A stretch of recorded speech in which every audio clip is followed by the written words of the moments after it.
right, recently, Forest Area Schools was the place where in the lunchroom a young child was choking and needed help, and Marcus Mead, who's on the phone with us now, was there along with some other folks. Good morning, Marcus. Thanks for being part of the show.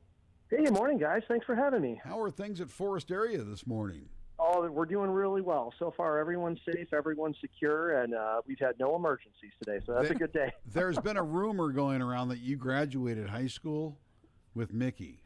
So, yeah, that was just about maybe 10 or 12 years ago, right, Mickey? Sure. Something like that. All right, yeah, so we're going to go with that. I'm going to ask for Mickey stories at the end of the interview, so get those together. Oh, okay. All right, let's go back to what happened in the lunchroom. When was this? Oh, this would have been last week. I want to say it was Tuesday of last week. And so I was down there. I mean, typically teachers are not eating lunch with the students. We've got our lunchtime.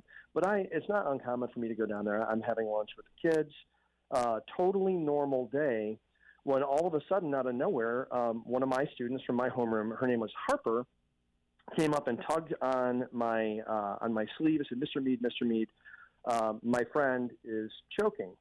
And I got to give so many props to this young woman because she is 10 years old, very conscientious student, and she was just able to do everything right. So I got up, my coworker, Mrs. Schultz, who was mentioned in that Facebook post, went over together, and it was very quick to see that he had actually gone, was trying to lie. He might have been trying to perform the Heimlich on himself with one of our lunch stools.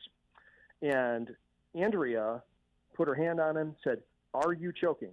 And he nodded his head. He was starting to change colors just a little bit. And so I immediately turned him around and performed the Heimlich. And it was about the third time he was breathing. He's like, okay, I'm good. I'm good, quit. So it took, I think it was the second one we actually dislodged. It was a cucumber. Oh, cucumber. He was eating some cucumbers, and that was all it took. But for, I would say, probably 30 or 40 seconds, he had his airway cut off, and he was not able to breathe. Wow. How scary. And good job, Harper, noticing that and knowing to go get help. Oh, right. I mean, I heard you guys on the radio last week talking about this, and you're spot on. In an emergency like that, it's hard to know how you're going to react or how are the nerves going to impact you in that moment. But this is a young lady. She's very conscientious, very aware. And if you're going to start choking, definitely do it next to Harper because she's the kid that you want. Right. So the child that was choking, he's okay? Yeah, totally fine. I had to circle up with him a little later in the day. I said, "Hey, are you feeling okay? You're sore." And he's like, yeah, I'm a little bit sore. And I said, well, that's normal. If you perform the Heimlich, you can't, you don't know how many chances you're going to get. Yeah. So you want to make sure you're doing it with enough force to dislodge that object. Right. I said, that's normal. I said, I couldn't take it easy on you, but I'm just glad you're okay. Now, are teachers trained in this? Right. Yeah, that's a really good question. So, Vic, the amount of training that we receive, I can remember 29 years ago as a first-year teacher, there was really nothing. We didn't really do a whole lot of trainings on medical emergencies or things like that. Fortunately, schools have come a long way. And every August we are assigned, and most of these modules are now virtual, although sometimes do in-person things as well. But for just a myriad of different possible scenarios, everything from active shooters, first aid.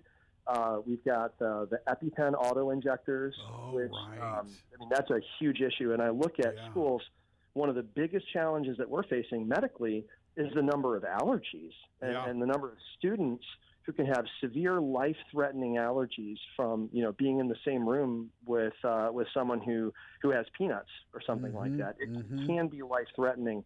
So learning how to recognize the signs and knowing what the plan is if a student has a medical condition. And for me, probably the one that makes me most nervous is insulin. That when you have a student who's got some form of diabetes, learning to recognize those symptoms because there can be overlap. There's some times where anaphylaxis, where you've been stung by a bee or something like that, can cause a drop in blood pressure that can cause a student to lose consciousness. But so could insulin. So just knowing your students, and we have to keep track of that. I mean, safety is the number one job, even more important than teaching kids, is making sure that people are safe and that there's a level of awareness. We use medical safety plans to make sure that teachers and stakeholders, whether it's parapros like Andrea or teachers like me, are aware of what the medical needs of the kids are. And some of them apply to everybody, like anyone can choke on a cucumber.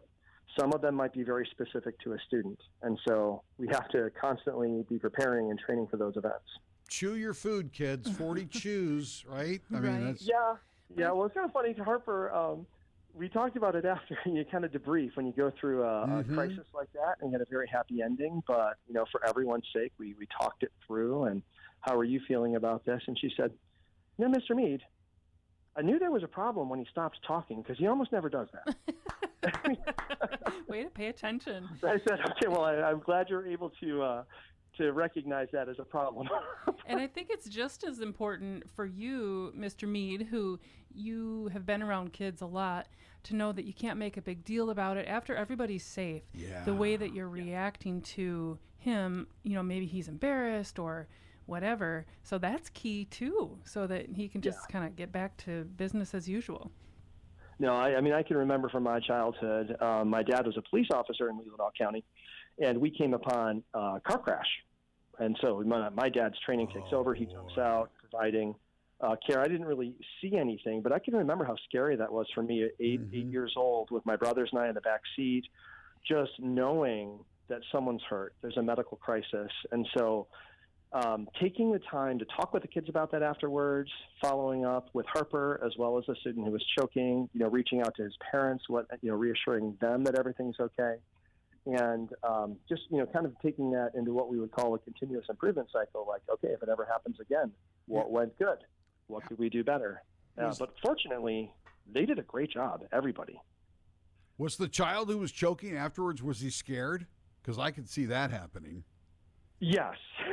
Yeah. Yeah, I would say that that's more than fair. It was unexpected, but I'll tell you what, he did a great job too. And this isn't necessarily something we teach the kids. The kids don't go through first aid training. But I watched the video afterwards. We sat down and kind of did our own post-event. Because you have cameras in the cafeteria and whatnot. There's cameras in the lunchroom. Yep. So I'll be watching darned. that. And you could see him, he's eating, he's talking, and then he stops. Yeah. And within about 3 or 4 seconds, his hands come up and he makes that universal choking sign. Perfect. Oh, really? Harper. He did it. He was showing Harper, I can't breathe. Harper gave him a couple quick raps on the back, and then she immediately knew that, like, this is above my pay grade. I need help. Wow. Came over to me. I was maybe 15 feet away. And, of course, in a lunchroom situation, if you're not sitting right next to the student, you're not going to be able to see that. Yeah. The whole event, I want to say, took like maybe 40 seconds from start to finish, which is great. I mean, that was a best case. When your airway's cut off, I mean, the seconds count. Yeah. You got to make sure. And it worked perfect. So now the Heimlich seems to be pretty straightforward. Can you kind of take us through that? Well, it's not straightforward, but you want to go up while you're doing it. Okay. But yeah, it is. So basically, if I were to talk someone through the Heimlich, if the person is conscious, you want to obviously get behind them, wrap your arms around their waist. And I was lucky, because this particular student, he's 10 years old, 11 years old, doesn't weigh a whole lot. And so you make a fist with your one hand, and then you basically pull back and up into the diaphragm to force those lungs to expel enough air to blow that object out. It can look a little bit differently if someone is larger or heavier, or someone is performing the Heimlich on me. You're not going to be able to move me as easily, especially if I've lost consciousness. And so making sure that you just get the airway open kind of depends. I mean, a full training might take like 10 or 15 minutes more than you've got airtime. But yes, it's not the hardest thing. This was the first time I've ever done it. Yeah. So I'm not an EMT. But if you're in this emergency and you are doubting yourself, please remember this radio show. You can do it, okay? Yes. You can do it. It'd be better to try and fail than to watch someone who needs medical attention and not intervene. Yeah, yeah. And do you remember what was going through your head, or did time slow down for you when this was all going on? Yeah, that's a great question. So, it's going to be different for everybody. For me, and Mickey knows this, but I've worked in schools for about 29 years. My first choking incident, but there's been a lot, especially as an administrator in one of the larger local school districts.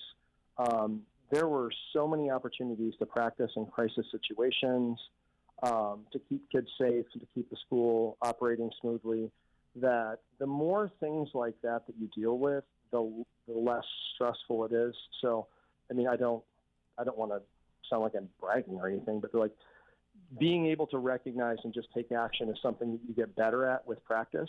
Yeah. And I've had a lot of practice at that. So yeah, it was not something that was super alarming for me, but it normally is. If you're not used to those kinds of decisions, that can be a little bit of a moment of paralysis there. Marcus Mead on the phone with us. You're a fifth grade teacher, correct? Yeah, that's correct. I went back in the classroom a while back. So just a fifth grade teacher. I'd like to apologize to you for everything that I did as a child. I've looked back on many of those things going, good God. You teachers, my hat's off to you. What's going on at Forest Area Schools? Let's give a shout out to those Oh, my folks. gosh. Well, Forest Area is a wonderful little school district, and I've been here for about 2 years now. I'm kind of winding up my career at this point. But there's a lot of great things. Like one of the things that really stands out for Forest Area is our music program. We've got no business having the kind of musicians in the district this small that we have. Yeah. And the band is doing great things. We've got a theater program. They put on Frozen the musical last year, which was really exciting to see. Yeah. And then, of course, obviously, we're hooked up with the Traverse Bay Intermediate School District, so there's lots of opportunities. I've got student teachers, high school kids who volunteer in my classroom. The big thing at Forest Area is that our initials of FA are the first two letters of the word family. And so that's kind of become one of our catchphrases, is that we are a family here. And when you've got a small community like this, people know each other, they look out for each other, and it really is something that makes this district special. Yeah. Marcus Mead, fifth grade teacher there at Forest Area Schools. Well, congratulations, and big hats off to you and the young one. Was it Harper who alerted you? Harper. Yeah. Yep. Yeah. Yep.